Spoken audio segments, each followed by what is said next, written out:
in order, to achieve sustainable stability and growth for Ukraine post-war, there should be an object of the investments.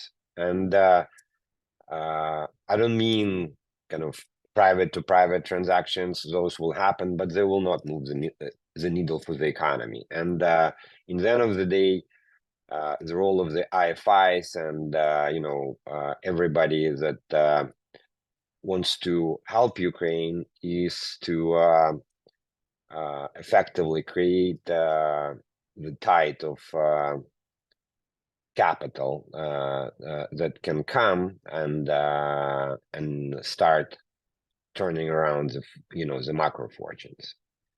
And Ukraine has really been bad historically in creating at least in my opinion, creating the investment product that can be considered by serious capital.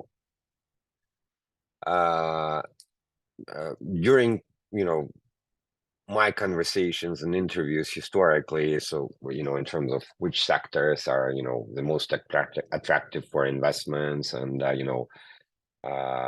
where one can invest in Ukraine, it all depends on scale, right? So yes, you can probably adequately deploy 10 million capital or $10 million of equity, but $10 million of equity or even $50 million of equity is not going to do the trick for the country, right?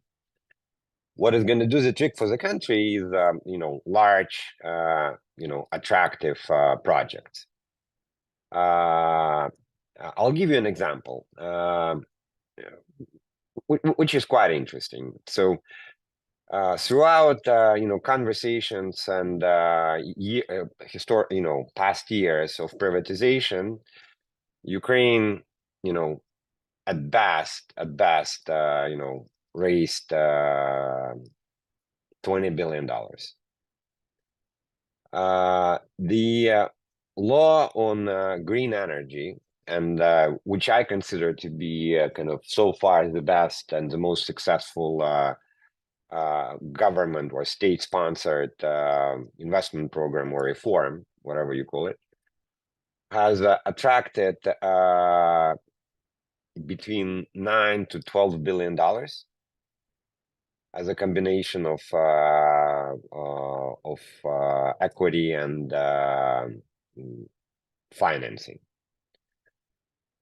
So in order, for large, impactful, transactions to happen, that I'm sure, when, given that those make sense, I'm sure that, all the FIs would be willing to support the sponsor that, will consider a transaction like that. But before a transaction like that takes place, there should be legislative basis for and strategic thinking behind that for something like that to happen.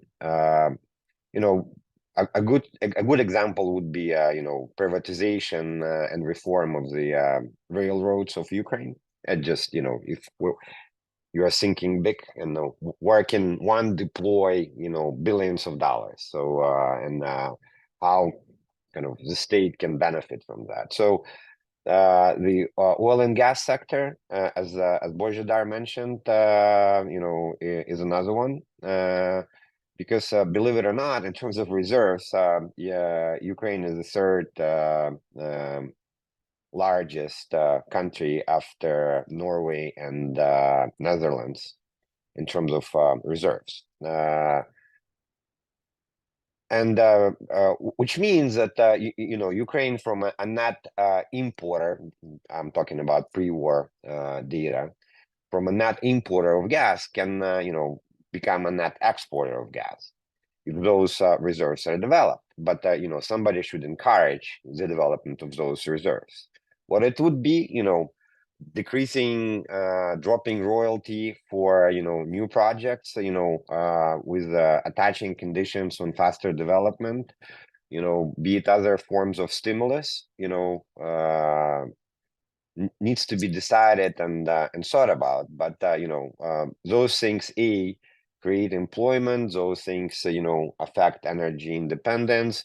Those things affect trade balance, which over time, which is a problem right now, and will continue to be a problem after the war, because throughout Ukraine's kind of independence, it does. If I remember correctly, Ukraine has had positive trade balance, twice. So you know, to summarize, big things that will make a difference take take a lot of thinking and preparation. Be it the infrastructure, there are kind of a number of other examples. Think about all this human, civil things like waste management, water management, things like that. And uh, those things are still state-owned. They require a lot of capital. Will require now require more capital because of the damages. But in order for strategic investors, if we're talking about foreign strategic investors, to get involved into things like that, there should be, a comprehensive, reliable, legislation program put in place that they will believe in, that will make sense for the country and will make sense for the investors.